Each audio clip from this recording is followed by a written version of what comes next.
June is Pride Month. What do we know about LGBTQ people in the 1700s?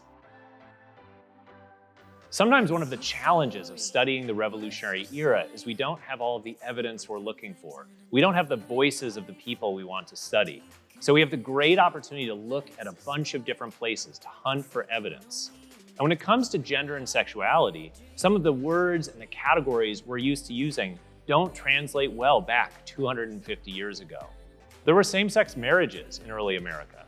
In Vermont, in the early 1800s, two women, Charity Bryant and Sylvia Drake, lived together as a married couple. That relationship was accepted by their community, and we get a rare chance to see what that was like for them because some of their romantic letters to each other survive. We evoke a similar story with one of our tableaus here at the museum. It's a life-size scene, and it puts you in the middle of Independence Hall in the dark days of 1777. The British are using Independence Hall to store Continental Army prisoners of war. Two Quaker women are visiting. They let us imagine the story of Hannah Catherall and Rebecca Jones. Their neighbors called them yoke mates, Y-O-K-E. They meant like two oxen in a yoke. They went everywhere together.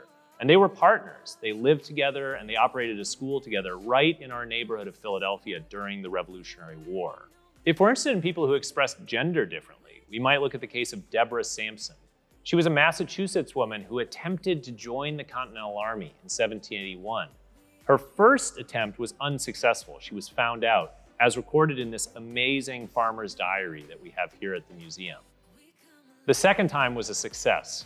Robert Shurtleff, formerly Deborah Sampson, joined and served in the Continental Army, used he/him pronouns, bound their breasts tightly to disguise their identity, only to eventually be discovered during an illness by a doctor.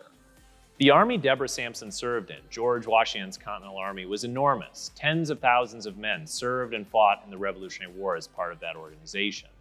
But we only have one example of a Continental Army officer being charged and cashiered from the service for same-sex relations with another man. His name was Lieutenant Frederick Enslin. He was charged in 1778. We actually don't know a lot about the circumstances of his trial or the results. But we can imagine that in an enormous army during 8 years of the Revolutionary War, this wasn't the only case of these things happening. We just know it was the only time that it was prosecuted under the laws of the time. The Revolutionary era was a time of great uncertainty. Many people doubted that 13 diverse, complicated colonies could unite behind a single cause, could become this new thing, the United States. They invented a new flag with 13 stripes to symbolize this union. And they came up with a new motto, E pluribus unum, out of many, one. Today's pride flag, with its rainbow of colors, does something similar. It symbolizes the unity and pride of different identities within today's LGBTQIA communities and experiences.